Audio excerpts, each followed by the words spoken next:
Broadcasting high atop of Florida's peninsula at 108 feet. You are listening to... And I'm your host, Alpha Mike, episode number 95. On our Wise Guy series, we will be speaking on the subject of disorganized crime. And the question that we have to ask ourselves today, are they disorganized because they're stupid and don't know what they're doing? Or are they disorganized by design? And that's what we're going to be looking at today. As always, if you want to get in contact with us, you can. It's RadarCopNation.com. It's that easy. Scroll down there and you will see the different icons and social networks and how to get in contact with us. We appreciate people joining the nation day in and day out, listening to the podcast. And we know that there are avid listeners out there with a good set of ears. Our job is to educate you in the realm of law enforcement with different avenues, as we've discussed before, and different platforms, from roll call to the wacky left and how they want to disarm and disband police, to the Wise Guys series that we're talking here today, plus a lot of other things. We have concentrated up to now in the Wise Guys series on organized crime, which is the Italian mafia, very well organized with different military structured ranks, from boss, underboss, consigliere, capo, soldier, associates, and how they divvy up money and slice it up, and how they have a commission from different members of other families, and they make decisions. It's a ruling body. But now, today, we're going to enter a realm where that structure doesn't exist. Or does it? All right, well, I'm not going to bore you anymore. Let's hit our leadership quote of the week.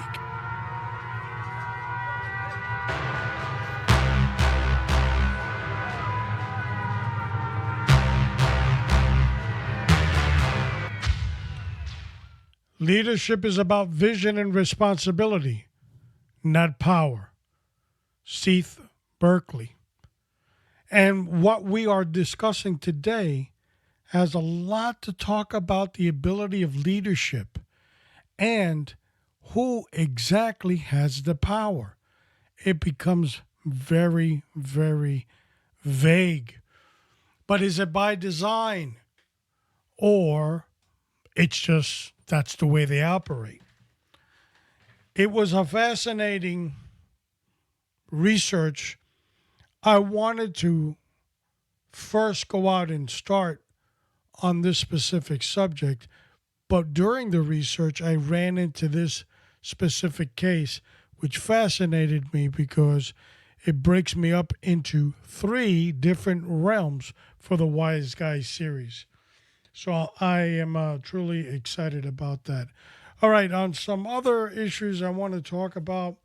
As we know, a great hero has died, and the rank and file of the New York City Police Department, Detective Louis Alvarez.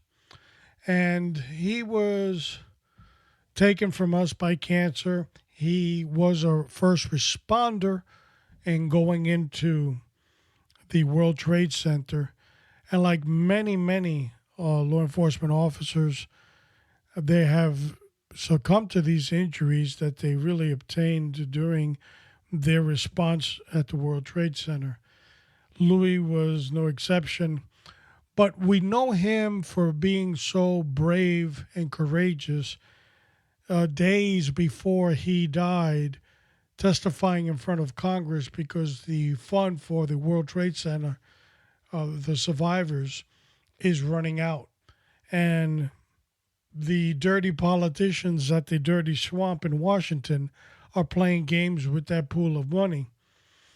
And so Louis went out there in pretty bad conditions but he was focused on the mission. And so I want to give a shout out to not only Louis and his heroism, his family, his NYPD family as well, but for all those that are going through this. A lot of people say, well, we had X amount of people die during the terrorist attacks of 9/11, but how many have died after the attacks as a result to the attacks? And we kind of put to the side and not really focus that number is growing daily. Another reason why we should not be forgetting. So Luis Alvarez, a hero, and we will mention more about Luis Alvarez in other episodes as we move along. It's always painful when you see law enforcement brethren die. Just recently, I was surprised. At my home, I fly an American flag, and I've mentioned on prior episodes that the Homeowners Association told me that I was flying a, forgot what they called it, historical or seasonal flag, or whatever cockamamie letter they wrote me, whatever the official term was. But it was my police American flag that we use for mourning. And as a little bit of a pissing contest if we're going to display the flag or not. But we did come to some agreement, and I can fly it. And I have no problem with me flying it, but they would like me to fly it for specific things, like someone from my past agency or for the state of Florida, instead of just flying it in general. So you got to meet compromise with compromise, and I understood that. So I do fly Old Glory as well, and I'm proud of the fact that I can do that as well, and I do. And but recently, somebody, I guess in passing, had seen that police flag flying in front of my house, and they haven't seen it in a while. And I went to the mailbox to open up, get my mail out of my mailbox in front of my house, and somebody neatly folded a police American flag in my mailbox.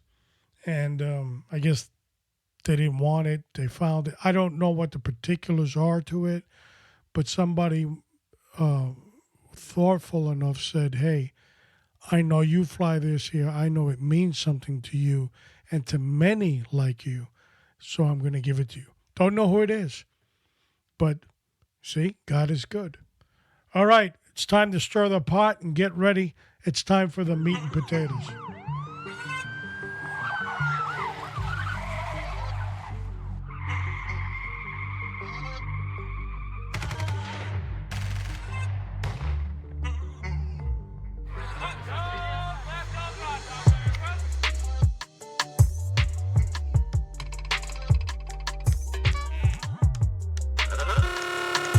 Ladies and gentlemen, boys and girls, children of all ages, welcome to the main event.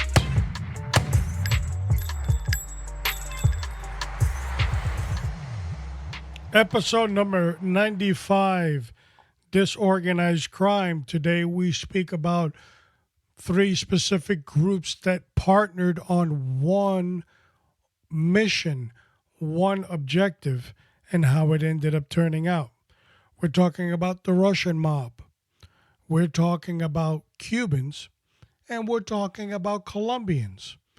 All 3 meet specifically for something, and it turns into almost a disaster. But what it does for law enforcement, it tells them a clear story on what's going on. It is something that becomes mind-boggling. But criminals flock together and they make money regardless of who you are. My research with the Russian organized crime led me to this specific story. Now, I have known about this specific story. in my trials in Miami in law enforcement. I know who these individuals were. It was just something that I didn't follow much. And I can say a little bit about the suspect or the subject we're going to talk about today and what our views in law enforcement at the time was about this specific individual. The first character that we have coming up is Lugwin Tarzan Fainberg, born 1958 in Odessa, Russia. He ends up immigrating to the United States sometime in the 1980s, and he does a brief stint in the Israeli military because he leaves Russia and he immigrates to Israel first. Now let's pause right there and look at, just briefly, because we are going to do a Wise Guy series on the Russian mob where we kind of break it down a little bit more for you kind of understand where they come from. Just like we did with the Italian Costa Nostra, we spoke about their early beginnings as well. The Russian criminal element starts during the time of the Tsar. So we're going way back. And it was in Russia at that time was the have and have-nots. The people that didn't have were treated subhumanly. So they organized to conduct criminal behavior to survive, to eat, to produce. They would click together as a criminal enterprise, and they would give an oath not to snitch each other out and to share the profits in a given, let's say, community. The reason for this is because they were fighting the elitist, which was the Tsar, and they were doing everything in their power to undermine that operation. Of course, the Tsar is toppled and Lenin takes over. Lenin becomes a victim of these criminal groups where they ended up robbing him. Of course, the sentence for a lot of them was execution at that point. But they continued to grow. Even though we changed the ruling head of Russia from Tsar to communism and Lenin, they continued to basically do the same thing. Then Lenin dies, Stalin takes over, and we're met with the Second World War. Stalin agrees to many of them that are in jail. The jail now has become their university system for thievery. Now, another background which a lot of people fail to realize, especially when we're speaking on the term of Russian mafia, the high level of education. Up to this point that I'm talking about, we're at Stalin now, and in or before the beginning of the Second World War, they had received a pretty high education as, let's say, peasants. They still knew functions of reading and writing and so forth. So they were educated. Under Stalin, he agrees to let a lot of them, millions of them, out of prison as long as they signed up for the war effort. Well, they saw the opportunity. It was a 50-50. Either we survive and we still in plunger, or we die, but we don't die here in prison. So a lot of them did through that service. Of course, they were betrayed at the end of their term of service for the country in the Second World War, thinking that they would be rewarded. Stalin brought them all back to prison. He incarcerated millions and eliminated millions, as we know history tells us. But this criminal enterprise continued to flourish, become educated, become sophisticated, become engineers, doctors. The level of education is very high and superior. These are not your ordinary thugs that don't know how to read and write here. These know more than the next guy, making them a lot more dangerous. Of course, communism falls in the 1980s under the stiff hand of Ronald Reagan and his policies. The Soviet Union crumbles. It falls into economic disarray, and there was no system in place other than the system that had existed since the beginning of the Tsar with the thieves. They were in partnership with the government always, even during the era of Lenin and Stalin. Remember, Stalin made agreements with them that they could, serve their country, even though he broke his agreement. But they continued always. Corruption was part of their business, part of their society, part of their fabric. So they continued to operate with the government. So when communism falls, the leadership falls, the economic stability of Russia or the Soviet Union falls apart. This is humongous. We're talking about not only Russia, other countries that are affected, like Romania and so forth, East Germany, all these countries that were under the Soviet Union start to crumble. Well, this criminal influence, they worked in many elements and in many fields. Now we're going to start talking about the uniqueness of how the Russian mob operates. They're not like the Cosa Nostra here in America, where they have a family and structure. We have spoken about that.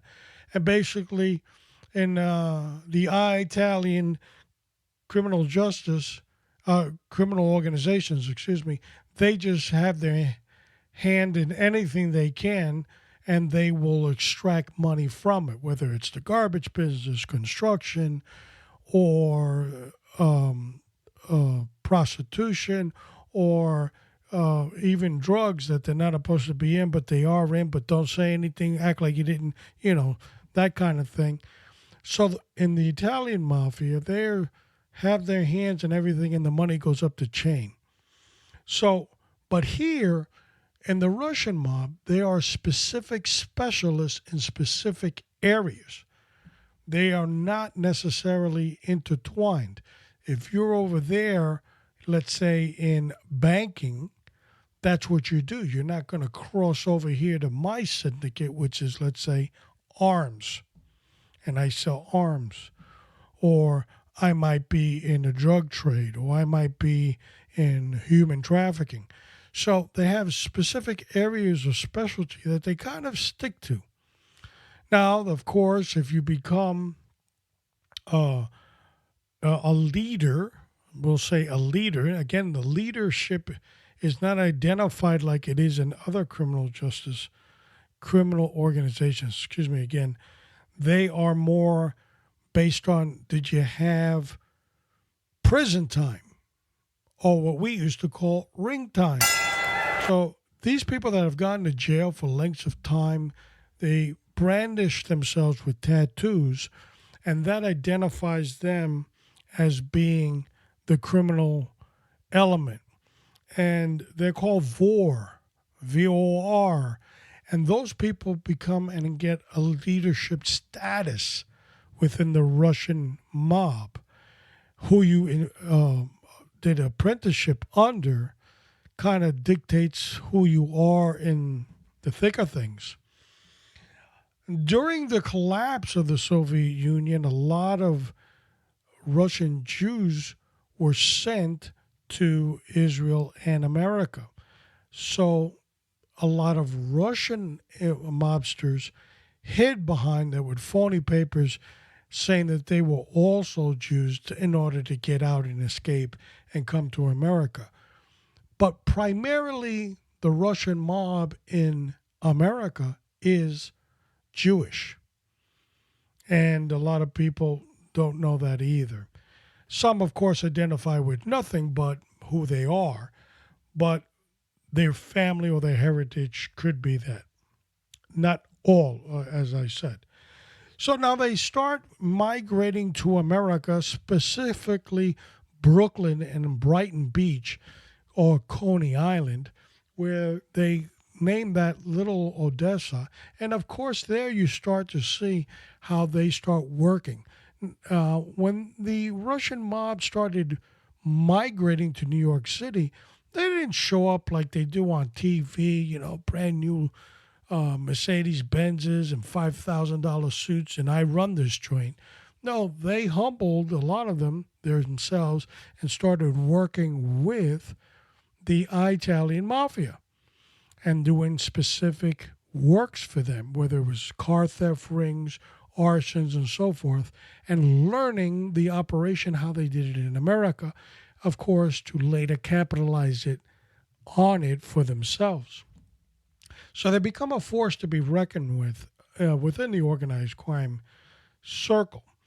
Now, this specific individual that we talked about, Ludwig Tarzan Fainberg, he finds his way in the part of the 1990s, and he wants to branch out of Brighton Beach, Brooklyn, and he heads towards Miami, Florida.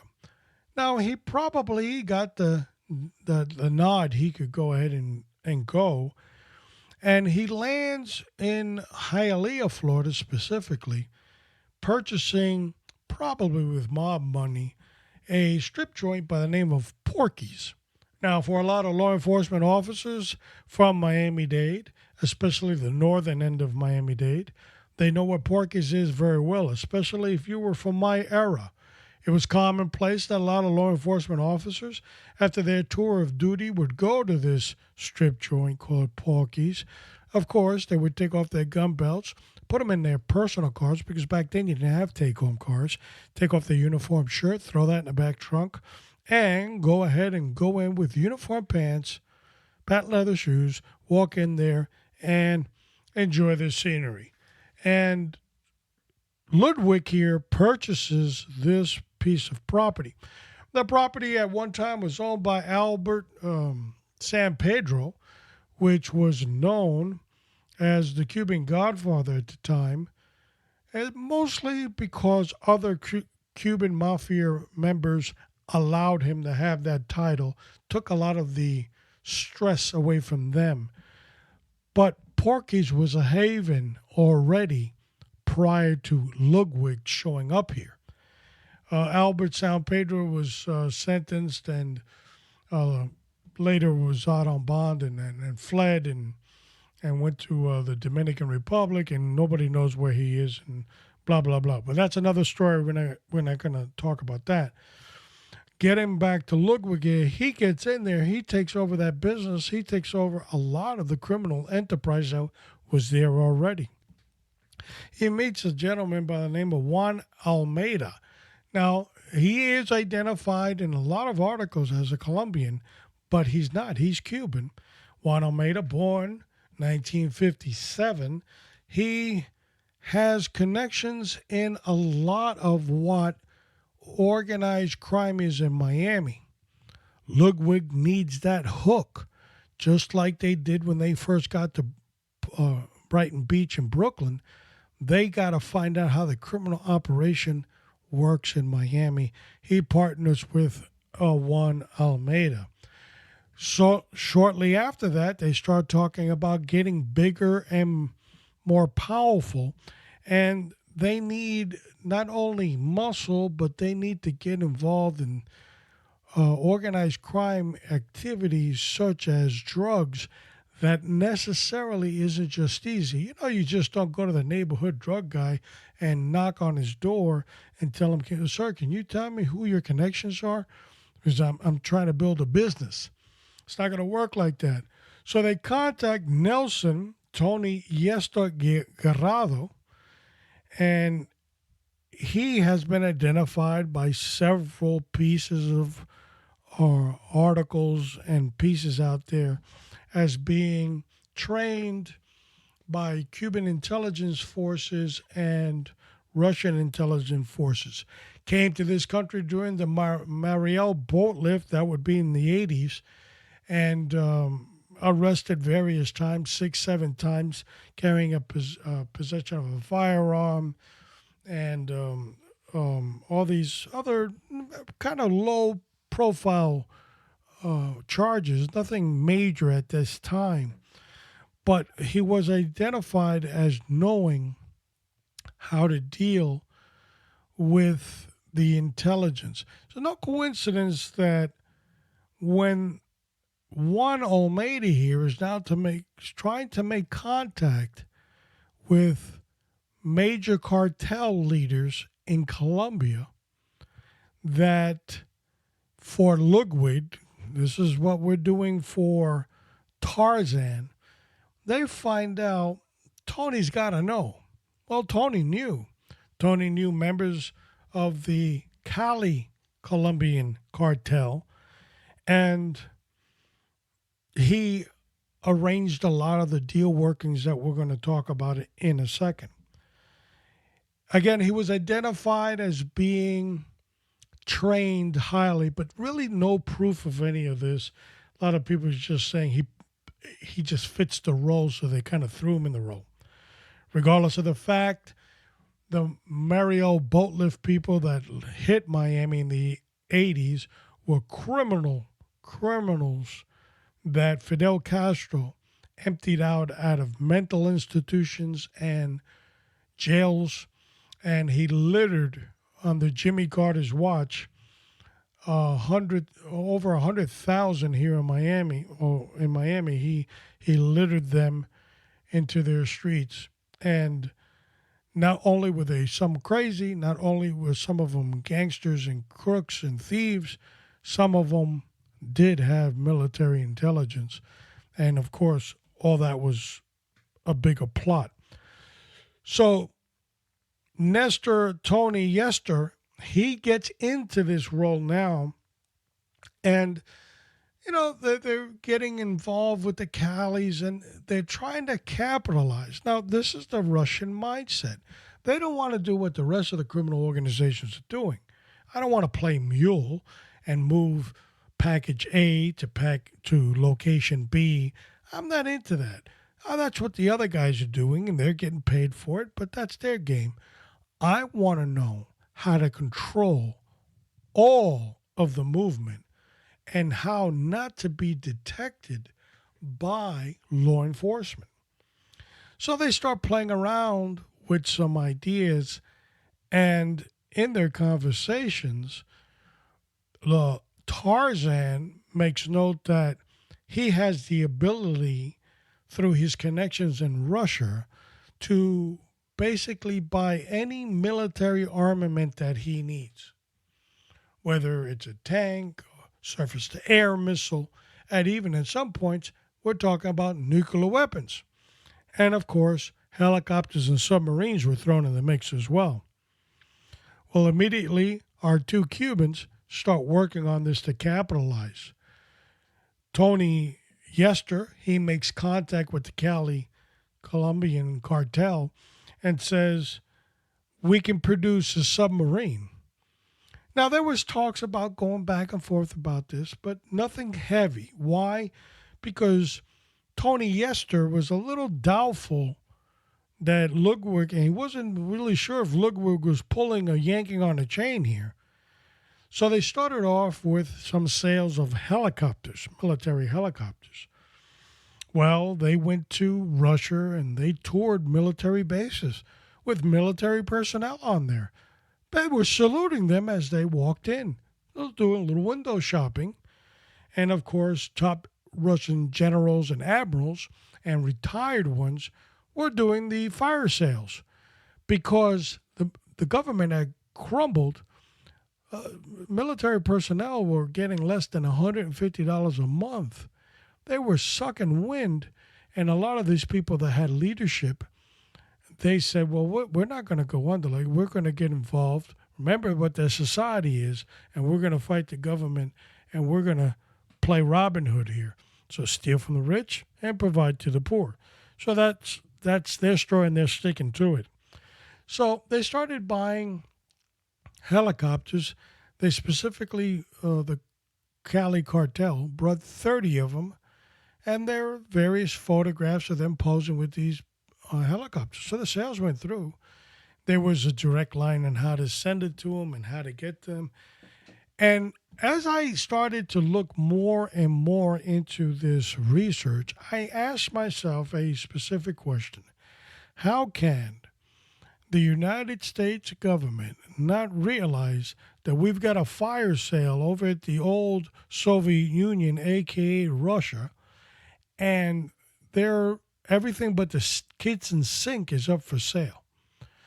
They must have known, and they let a blind eye to what was going on for whatever reason. And the sales continued. They got back into the submarine sale. The price went as high as 30. One point was 100 million. They talked down to 15 million, and they actually toured the inside. There was a lot of hesitation on whether the Colombians actually wanted the submarine. They, being as powerful as the Colombians were with all the money they had, they just said, how do we go and buy a Russian military submarine? It's going to be transported all the way here to Colombia for us. They got to pay $500,000 per man that's going to move this boat, this submarine, and no one's going to notice. So, as you can imagine, there was some hesitation, but they went through with the deal because Tony Yester kept on reminding our friends over in Cali, you can move 30 to 40 kilos and or more, tons, 30 or 40 tons of kilo on a submarine. And so that was impressive numbers. And you're going at the depth of nobody can see you. This is what we want. And they gave a down payment of $10 million. But while all this was going on, the United States federal government was investigating Juan Almeida for certain rackets in illicit drugs like marijuana and cocaine. As a result, there was an indictment. And everybody he was hanging around with, like Tarzan and Tony Yester, got caught up in the indictment too. Everybody ran for it, and Yester kept the down payment, the $10 million. He said, well, I'll hold on to this. There's no point in giving it back. And I'll even say it's my share. And he took off. Well, the Colombians weren't too happy about it, of course. And they pressured Almeida to start talking where Yester might be. He had no idea. They wanted to know where Yester's family was so they could kill them. But Yester didn't care. He didn't. Remember, this guy was a Cuban from the Mariel Boatlift era. So any family members that he had in Miami, he really didn't even know who the hell they were anyway. It didn't bother him at all. So that really didn't go anywhere. So Cali was out $10 million. The submarine issue never happened, although the Colombians did later start using submarines and manufacturing their own.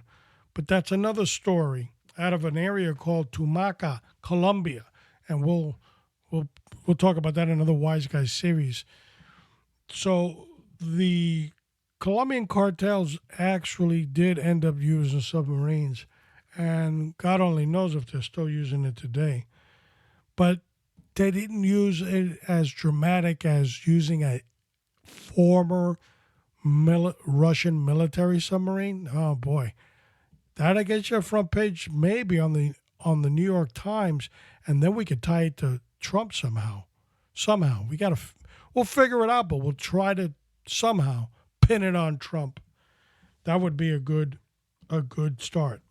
So there's the fire sale going on in Russia. They're moving heavy amounts of military armament the Russian mob is controlling everything that's going in and out of Russia. They have made a lot of areas that they have scrambled to in Europe and North America, South America. Of course, in the United States, they landed in Brighton Beach, Brooklyn, and now we have Tarzan running Miami. Now, during my era in law enforcement, there was talk about who he was and all that, but a lot of people that knew something more about organized crime said he's not all that in a bag of chips. And I believe that the reason they were saying it was they were trying to identify who these guys were based on the Italian mafia model. And the Russian model is totally different because you don't walk around flashing rank. As I said earlier, you're identified by your criminal past. How long have you been in prison, especially at the Gulag, prison over in Russia, and the tattoos specifically that identify you as a high-ranking member. Some of these guys, they have an actual tattoo of a jail cell on their their body, basically says that they will run their operation from prison and be perfectly content with it. So their mentality, their structure, and everything was unique to them. It was not unique to United States law enforcement. And it was done based on your specialty. What did you bring to the table to enrich all of them? As a result, they are more elusive to law enforcement, more difficult to get involved with them or infiltrate them. Now, the United States government the DEA has infiltrated the Russian mob, and they've been pretty successful at it. But the question is, have they put a dent in the Russian mob? Now, I know Hollywood likes to portray the Russian mob as being sadistic and this and that, and they always put this crazy Russian guy in every movie. They are more prone to violence maybe than the other because of their structure system. You don't have to check with 10 people to get an okay. You might have to check with one. Oh, you might not have to check with him at all. Just let him know what you did later on. And that's what makes them a little bit more of a looser cannon. Not that their cannons sound louder than anybody else's. They are learning the American system. They continue to learn it. They work well with organized crime. But they give a resemblance that they are disorganized. In this operation, they wanted to purchase a submarine from the Russian military, sell it to the Cali Colombian cartel for a price tag of $15 million. They started at $100 million. It was talked down. But in cross-examination, it was believed that Yester, the price had really gone down to $5.5 million. Russians were willing to negotiate. They were hungry. And Yester said 30. He had some pocket money, for shits and giggles. And so he had big pockets, my friend. He goes on the run. After Lugwin does a little stint in jail, he does 36 or 30-something months. Some people start to scratch their head. How did he get away with that? And he later is deported back to Israel, I believe it is, and then back to America. He sneaks into Panama. He's running a strip joint in Panama. He gets arrested there. He escapes out of the Panamanian prison. Don't ask me. And he ends up going to Cuba, where he knew he would get detained and arrested. And of course, Cuba would send him back to the point of origin, which is Russia. So returned to sender stamp on his forehead, and he's currently resigning in Russia. Almeida is charged with everything under the sun dealing with drugs, has his own legal affairs. But our friend Nelson Tony Yester has been seen in areas of Spain and areas of South Africa. There's a documentary they're doing now. These gentlemen, it's called the Operation Odessa. It's on Showtime, one of those shows. Excuse me. And they want to interview everybody. Of course, they first made contact with Tarzan Lugwin here in Panama in prison. He blew them off, but they really were serious about this documentary. They let her talk to Almeida, and they tell him, "Do you think we can get Yester to talk to us? They go, if you ever find him, he'll never talk to you." But he ends up talking to them in the documentary. Documentary's a little hyped up. This whole thing is a little bit more hyped up than what it really is. And in the criminal world, you have to have ring time, and that demonstrates who you are in that criminal society. A lot of these guys really didn't have ring time. They did crime, of course, but not to the statute of some other people. This was their biggest caper, and they failed at it. So we go back to Tarzan. Of course, he's in Russia. He's still operating, doing his thing. So he did have a lot of know-how how the Russian military or the Russian mob military mentality is.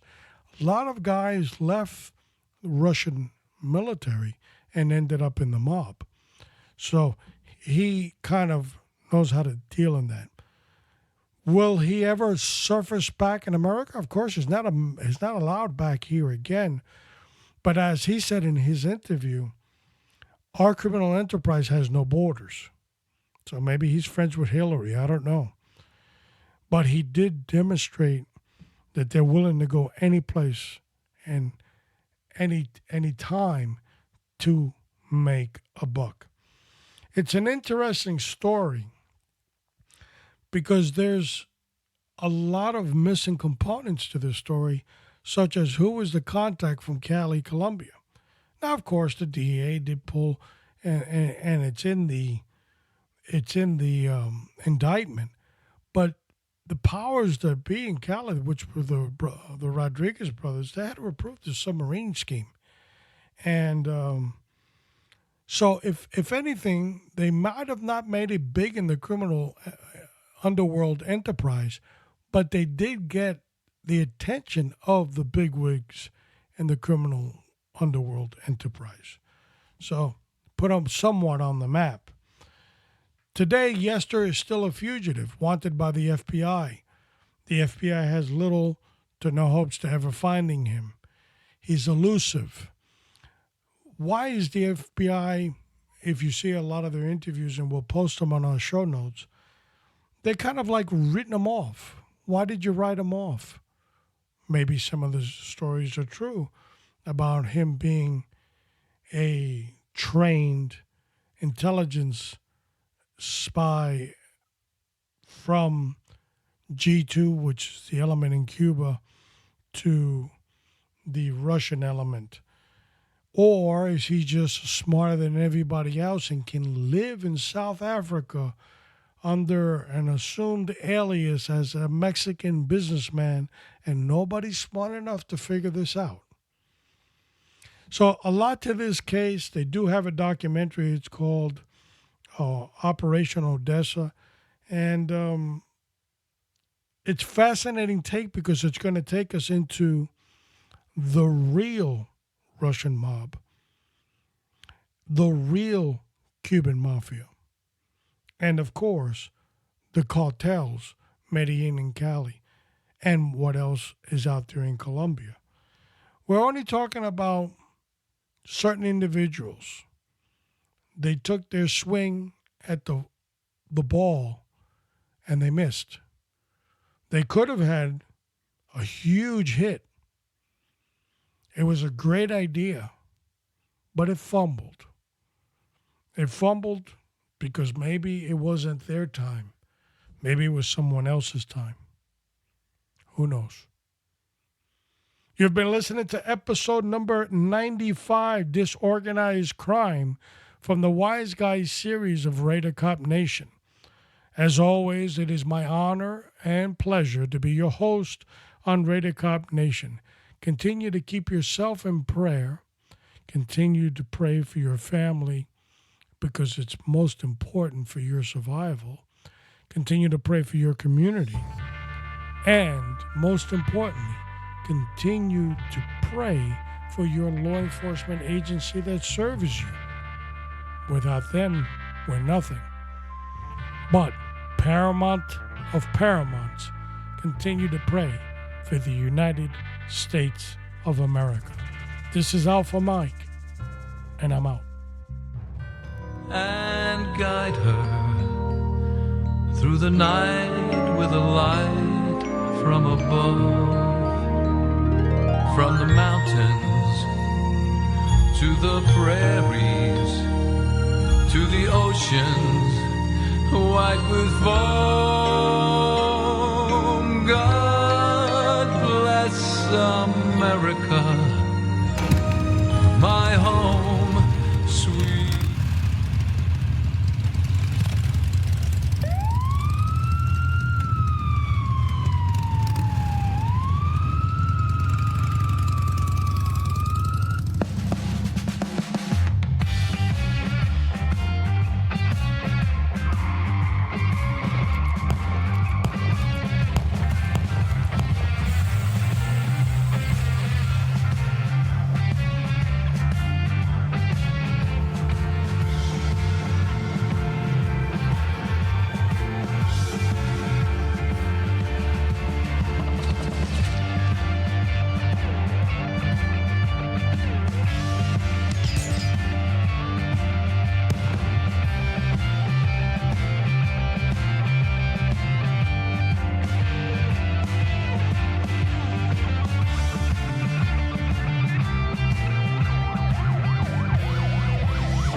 Just 1322.